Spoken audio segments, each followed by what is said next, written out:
Now that's good history.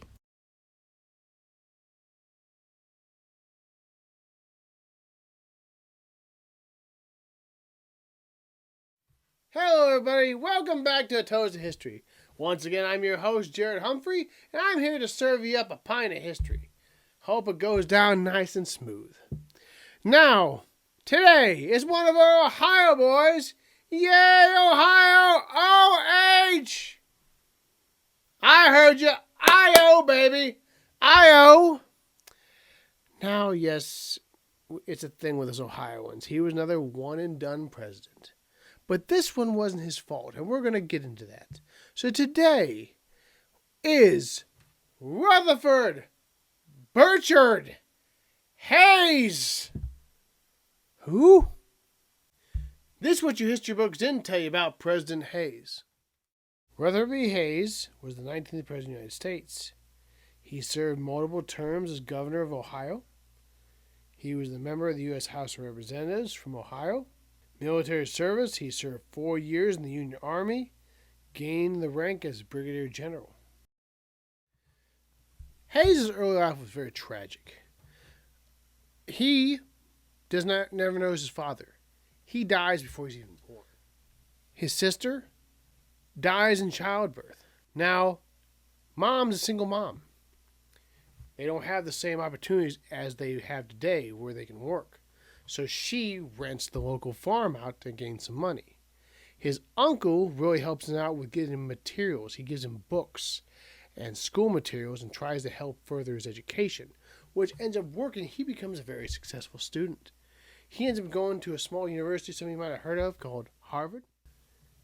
He gains an early interest in politics based on a up-and-coming president in the great state of Ohio, the first Ohio president, William Henry Harrison's campaign. He buys all in, and he really likes Harrison and thinks he can do something and supports Harrison.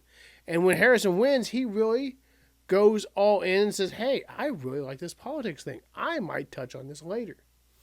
But in the meantime, he becomes a very successful lawyer. He marries Lucy Ware Webb. Ends up being Lucy Ware Webb Hayes. They have 4 boys and 1 girl, and she becomes the first lady that has a college education. Now, she believes in temperance. Temperance? What's temperance, Jared? You can Google it, but I'll give you the gist. What I'm doing right now, she would not like. So when she gets in the White House, she believes in this. So she convinces him, and he goes along with it for her, that no alcohol in the White House. So for 4 years, no alcohol in the White House. They call her Lemonade Lucy. Outside his presidency, the Civil War breaks out, and the man wants to serve his country. So he joins up. Ends up getting up to the rank of Brigadier General. And this is a guy who, he's in the thick of it. A lot of times. He is wounded 5 times in battle. He has 4 horses shot out of under him, and he's there through the length of the war. So he's a war hero. Now, during this time, he's also elected to the House of Representatives, but he's already still serving in the military. So he wins, but he's like, I still am a general over here. I still have my command. I'll get there when the war's over. Friends got you elected to Congress without even you running. You were serving. What the heck? Did you have vote for me on the back of your uniform? What the heck's going on, man? Who'd you run against? You didn't campaign. You didn't do anything. Man, he's a Harvard grad. He's a war hero.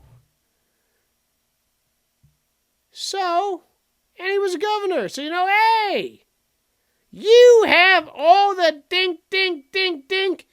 You have a lot of qualifications. You could be president. So he decides to run. He's like, okay, let's do this. But they call him the great unknown because a lot of people don't know anything about him. The state of Ohio knows a lot about him because he was governor, war hero, representative. They know a lot about him, but no one else does. None of the other states really know a lot about him. So it's like, who is this guy? We see your stats, but we really don't know who you are. Now, he runs against Samuel Tilden, governor of New York. Now, it's a close election. Tilden actually wins the popular vote. But as we've seen before in our history, popular vote is good, but still you got to win the Electoral College. And it is neck and neck. It is very, very close. So close, an unprecedented thing happens where they create a congressional committee of 8 members to go in and talk about who won and count the votes and figure it out. Now, this next thing I'm going to tell you is not on paper, but has been speculated by many well-sought historians and biographies, journals from the people of the time. It's called the Compromise of 1877. You have the Republicans and the Democrats. Democrats are mostly Southern-based back at this time. And Civil War has been over for a while now, but they're still having problems. They're still under Reconstruction after the Civil War. Now remember, Reconstruction means military presence. And Democrats, a.k.a. the South, were not happy with this presence. Stop helping. So, Tilden's a Democrat. The Republicans don't want a Democrat in office because of the Civil War ramifications. So, it's very close. And this committee makes a deal. Well, you put Hayes as president. Boom. And we will remove the troops from the 2 remaining states that are occupied by military force. And we will give positions in the Congress to some Democratic people that will put a vote for Hayes. But Hayes can only be there for 1 term. And they weigh it out, and they say deal. And this is the only time, and it will be the only time ever that a congressional committee will elect a president.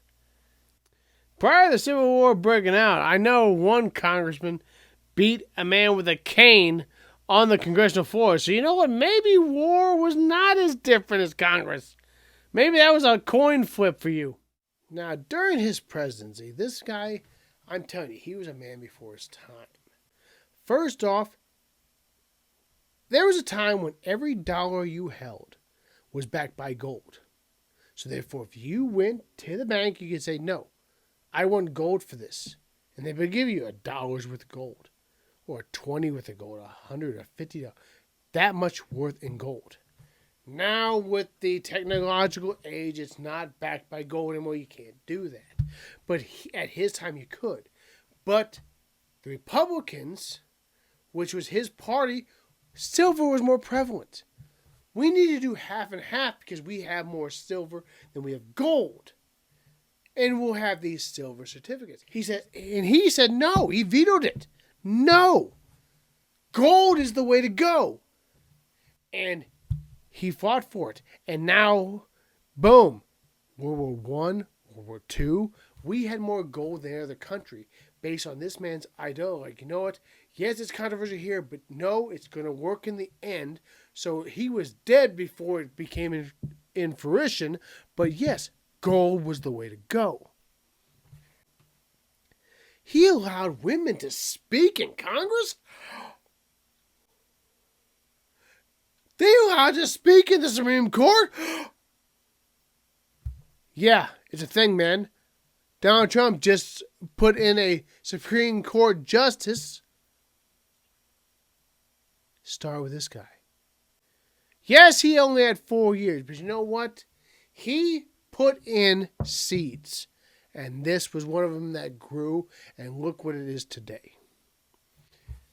He fought Asian racism.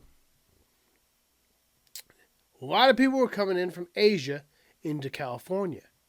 And a lot of people wanted to push them out. This is our country, get them out. They're taking jobs. Now, he said, he couldn't, he didn't want to stop them. Because he's like, that's racist. It's not. I want to bring them in.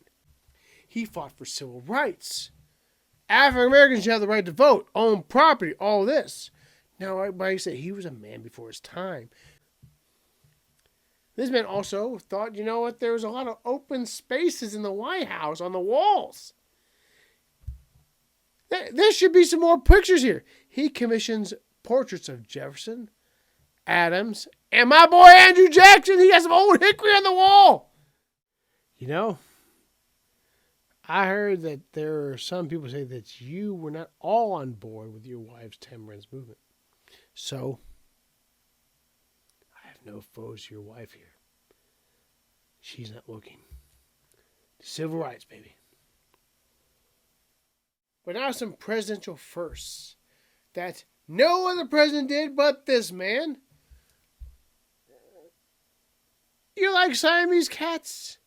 The first Siamese cat in this country was because of Rutherford B Hayes. It was gifted to him, and he gave it to his wife. She named it Siam. This was the first president to visit the West Coast. They vote. They're part of this country, too. It's going to unify us. So he's the first president to go across the country and visit the other coast. He was the first man who took the oath of office in the White House. The day he was confirmed president was a Sunday. We all know the government doesn't work on Sundays. Come on now. That's crazy talk. So, he had a private ceremony inside the White House. 2 days later, he did the big pomp and circumstance for everybody else. But he was the first one to actually do it in the White House. First man to have a telephone in the White House. First man to have a typewriter. Gee, what's a typewriter? Google it, everybody. Just Google it. He was the first president to do the Easter egg roll at the White House.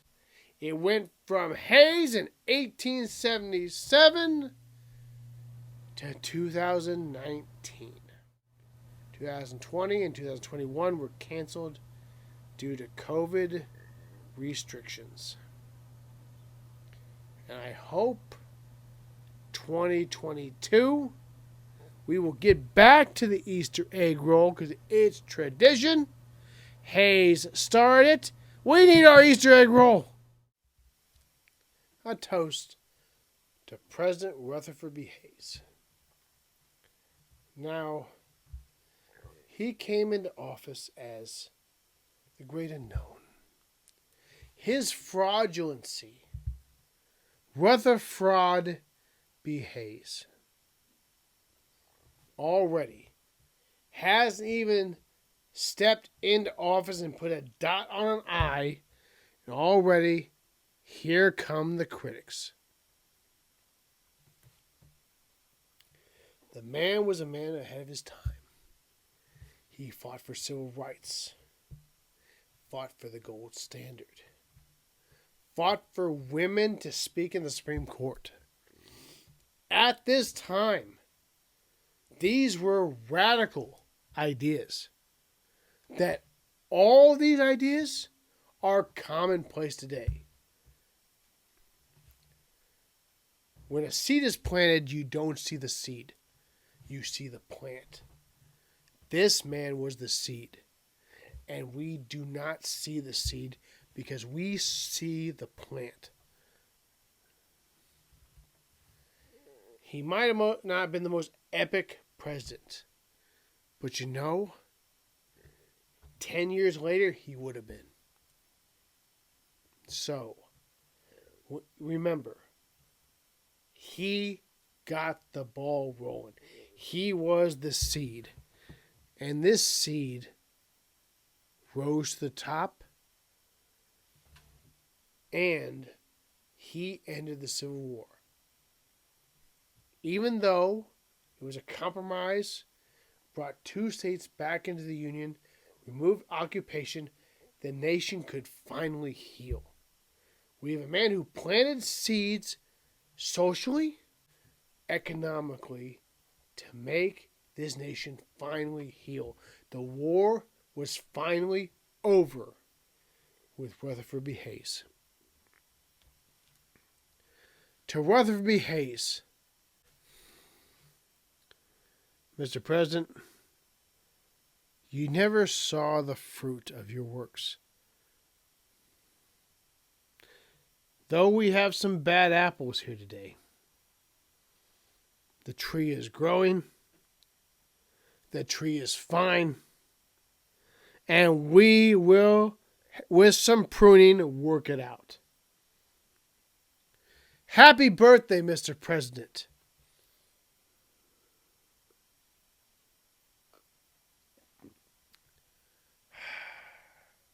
Now that's good history.